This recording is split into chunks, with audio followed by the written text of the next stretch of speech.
बिस्मिल्लाहिर्रहमानिर्रहीम। अस्सलाम वालेकुम। कैसे हैं आप सब? आज हम बनाने लगे हैं हैदराबादी खजूर, जिसे मीठे लौज़ भी बोलते हैं। इन्हें आप फ्राइड कुकीज़ के नाम से भी बुला सकते हैं। आप अगर परफेक्ट मेजरमेंट्स जैसे कि मैं आपको बताऊंगी फॉलो करेंगे तो आपकी खजूर या मीठी खजूरी की रेसिपी बिल्कुल फेल नहीं होगी और आप कभी भी इसे बनाएंगे ना तो परफेक्ट रिजल्ट आएंगे। एकदम क्रिस्पी और करारी होगी बाहर से और अंदर से खस्ता होगी। ये त्योहारों पर बनाने वाला मीठा जिसे आप कम टाइम कम मेहनत में झटपट तैयार कर सकते हैं। ये इतने खस्ता बन के तैयार होते हैं कि मुंह में जाते ही घुल जाते हैं। एक बार बनाइए और 2 से 3 माह तक आप इसे स्टोर भी कर सकते हैं। तो चलिए जल्दी से अपनी रेसिपी को स्टार्ट करते हैं। सबसे पहले अपनी खजूरी बनाने के लिए या जिसे आप फ्राइड कुकीज़ भी कह सकते हैं, मैंने 2 कप मैदे का इस्तेमाल किया है। मैदा मैंने पहले छान लिया था। आप चाहे तो नॉर्मल आटे से भी इसे बना सकते हैं, बहुत मज़े की बनेगी। 2 कप मैदे के साथ 1 कप पिसी हुई चीनी का इस्तेमाल किया है। बस मेजरमेंट्स आप बिल्कुल उसी हिसाब से कीजिएगा। घर में कोई भी कटोरी हो तो उसके हिसाब से भी आप इसे कर सकते हैं। आधा कप जितनी सूजी है, इसे एक मरतबा मैंने मिक्सी के अंदर डाल के 1 से 2 मिनट फेर लिया था, तो ये और ज़्यादा फाइन होगी। तो आधा कप जितनी सूजी मैंने इसमें ऐड कर दी है। 1/3 कप आप पिसा हुआ खोपरा यानी नारियल का बुरादा जो होता है वो इसमें आप शामिल कर दीजिए। साथ ही 1/4 कप जितना सफ़ेद तिल आप इसमें वो ऐड कर दें। सफ़ेद तिल से इसका जो फ्लेवर है बहुत इन्हेंस हो जाता है। अब यहाँ पर 2 टीस्पून जितने सौंफ हैं और 7 से 8 अदद सब्ज़ इलायचियाँ हैं। इन्हें हमने मिक्सी जार के अंदर बारीक सा पाउडर कर लिया है, ग्राइंड कर लिया है। अब इस ग्राउंड पाउडर को, सौंफ और इलायची के पाउडर को हम इसमें ऐड कर देंगे। अब साथ ही इसमें 2 अदद चुटकी हम बेकिंग सोडा का इस्तेमाल करेंगे, यानी 1/8 टीस्पून इसके अंदर बेकिंग सोडा गया है, सिर्फ 2 पिंच। अब इन सारे ड्राई इंग्रेडिएंट्स को मैदे के अंदर आप अच्छे से मिक्स कर लीजिए। जब ये अच्छे से मिक्स हो जाए तो यहाँ अब हम इसे गूंदेंगे। तो गूंदने के लिए यहाँ पर मैं दूध का इस्तेमाल कर रही हूँ। 3/4 कप यानी पौना कप जितना नीम गर्म दूध है। थोड़ा सा मैंने डाला तो मुझे एकदम से याद आ गया कि घी तो अभी तक हमने इस्तेमाल ही नहीं किया और घी तो लाजमी इसमें जाता है। तो 1/4 कप जितना घी है। आप चाहे तो इसमें देसी घी का भी इस्तेमाल कर सकते हैं, बहुत अच्छा फ्लेवर आएगा। घी डालने के बाद आपने क्या करना है कि सबसे पहले हाथों से इसे 2 मिनट तक मुसलसल मसलना है कि घी को मैदे के साथ आप जितना अच्छा हाथों में इस तरीके के साथ मसलेंगे उतनी ही खस्ता और करारी जो है हमारी खजूरी या फ्राइड कुकीज़ बन के तैयार होंगी। जब अच्छे से ये आपस में सब मिक्स हो जाएंगे, इसके बाद थोड़ा थोड़ा करके आपने हल्का हल्का सा नीम गर्म, ये दूध है, बिल्कुल भी ठंडा दूध नहीं, हल्का हल्का सा नीम गर्म दूध है, बस थोड़ा थोड़ा सा आपने दूध डालते जाना है और इसे आपस में मिक्स करते जाना है। एकदम से सारा दूध नहीं शामिल कर दीजिएगा, क्योंकि हमने जो इसका डो है थोड़ा सा इसको हार्ड शेप में रखना है, बहुत ज़्यादा इसको सॉफ्ट नहीं हमने करना। उससे ये होगा कि इसकी हैंडलिंग मुश्किल हो जाएगी।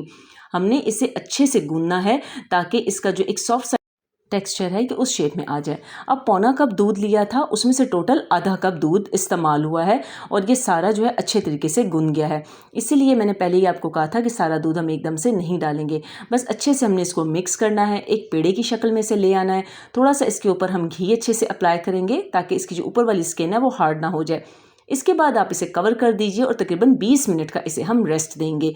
रेस्ट आप ज़रूर दीजिएगा, उससे आपके लिए ही आसानी होगी। 20 मिनट के बाद जब इसका रेस्ट मुकम्मल हो चुका है तो आप देखेंगे थोड़ा सा ये आपको हार्ड लगेगा, क्योंकि इसमें सूजी है तो इसी वजह से आपको थोड़ा सा ये हार्ड लगेगा, लेकिन आपने इसको 2-3 मुक्की देनी है, ये मुकम्मल सेट हो जाएगा। इसके बाद आपने क्या करना है, अगर आपका काउंटर स्पेस बड़ा है ना तो आप इस पूरी रोटी को एक दफ़ा में ही बेल सकते हैं, लेकिन अगर काउंटर स्पेस आपका नॉर्मल है तो अपनी आसानी और सहूलत के लिए मैं क्या कर रही हूँ कि मैंने इसे 3 पोर्शन में डिवाइड कर दिया है। अब सबसे पहले एक पेड़ा मैंने ले लिया है। अब उसे आपने क्या करना है, बेलने की मदद से हल्के हाथ से बेल लीजिए। चाहे तो हल्का सा खुश्का लगा सकते हैं, लेकिन खुश्का लगाने की आपको ज़रूरत नहीं पड़ेगी, ये चिपकता नहीं है। तो आप अपनी हिसाब से जो भी इसको शेप देना चाहें आप दे सकते हैं। सबसे पहले जो मैंने पेड़ा लिया है उसे बेल लिया है। बहुत ज़्यादा आपने इसे पतला नहीं बेलना, क्योंकि अमूमन ये कंप्लेन होती है कि जब हम कोई भी फ्राइड कुकीज़ या इस तरह की हम बनाते हैं चीज़ें तो वो ऑयल में जाते ही खुल जाती हैं, यानी वो बिखर जाती हैं। तो उसकी एक रीज़न ये भी होती है कि हम बहुत बारीक इन चीज़ों को बेलते हैं, यानी अमूमन हम टिक्कियाँ, मीठी टिक्कियाँ भी जो बनाते हैं उसमें भी। तो देखें कम से कम 1/2 इंच की इसकी थिकनेस ज़रूर होनी चाहिए। बस इन छोटी छोटी चीज़ों को अगर आप फॉलो करेंगे तो बेहतरीन चीज़ें आप बना सकते हैं। तो इस तरह के खूबसूरत से इसके लाइक जैसे ये शक्कर पारे होते हैं या नमक पारे होते हैं, उस तरह की ये शेप में आ चुके हैं। अब आपने क्या करना है कि ऑयल को मीडियम आंच पे आपने गर्म करना है। जब ऑयल अच्छा सा गर्म हो जाएगा फिर उसके बाद आपने आंच को कर देना है लो, और उसके बाद आपने जितनी भी ये बनाई हैं एहतियात से सारी डाल देनी है। बहुत ज़्यादा भर के नहीं डालनी, बस स्पेस दे के इनको डालना है। और तकरीबन 1 से 1.5 मिनट तक आपने इसको टच बिल्कुल नहीं करना। अगर आप इसे फ़ौरन से टच करेंगे तो ये बिखर भी सकती हैं। थोड़ी सी इसे फर्म होने दें, फिर उसके बाद आप इसे हिला लीजिए। तकरीबन 1.5 मिनट के बाद अब मैंने इसे हिला लिया है। आंच हमारी लो है। तकरीबन 2 से ढाई मिनट में ये अच्छा सा इनका कलर आ जाता है। अब इन्हें आप निकाल लीजिए। इसके बाद आपने जो दूसरा पेड़ा लिया था वो हमने ले लेना है। अब आपने क्या करना है, थोड़ी थोड़ी से इसके आपने पोर्शन निकालने हैं और उसके बाद इसे एक नगेट की शेप दे देनी है। शेप डिज़ाइन आपके अपने ऊपर है, लेकिन मैं बहुत सी सिंपल मेथड आपके साथ शेयर करूँगी जो बगैर किसी स्टेंसिल्स के बन जाए। तो ये देखें फॉक की मदद से कितना बेहतरीन डिज़ाइन हमने जो है इसका बना लिया है। तो इसी तरह आप अपनी मर्ज़ी के साथ थोड़े थोड़े इसके पोर्शन लेते जाइए और इसे बनाते जाइए। अगर आपने आसान वाला काम करना है तो जैसे वही हमने डायमंड शेप में कट किया था वो भी कर सकते हैं। अब दोबारा हमने इसी तरह ही पेड़ा लिया, उसको हल्का सा राउंड कर लिया, और ये जो स्पाइडर हर घर में होती है बस उससे हल्की सी इस पर शेप दे दी। अब दोबारा जो है फॉक की मदद से हमने कुछ बना लिए। तो यहाँ पर जो है कुछ मैंने जो स्पाइडर यानी छन्नी हर घर में होती है उससे इसको डिज़ाइन दे दिया, कुछ फॉक की मदद से इस पर डिज़ाइन दे दिए हैं।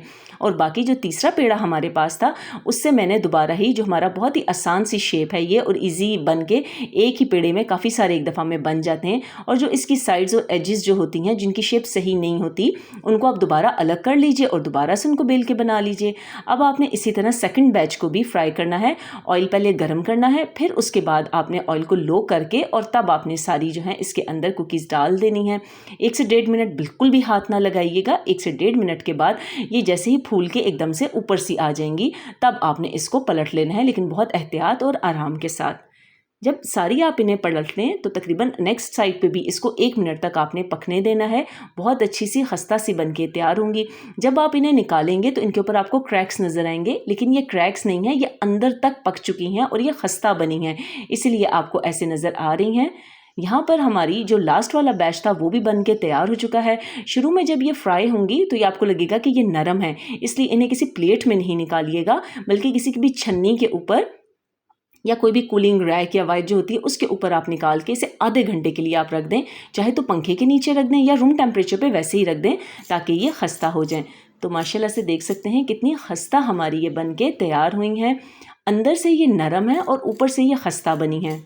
शुरू में ये सॉफ्ट लगेंगे, लेकिन इन्हें कुछ देर आप जब बाहर निकाल रखेंगे और इन्हें ऊपर नीचे हर तरफ से जब हवा लगेगी तो ये खुद ब खुद खस्ता और करारे हो जाएंगे। इस एक मीठे के अंदर आप शक्करपारे और बिस्किट्स दोनों का मज़ा ले सकते हैं। बहुत ज़बरदस्त खजूर या आप इसे फ्राइड कुकीज़ भी कह सकते हैं बन के तैयार हैं। मुझे पूरा यकीन है कि ये आपको बेहद पसंद आएंगी।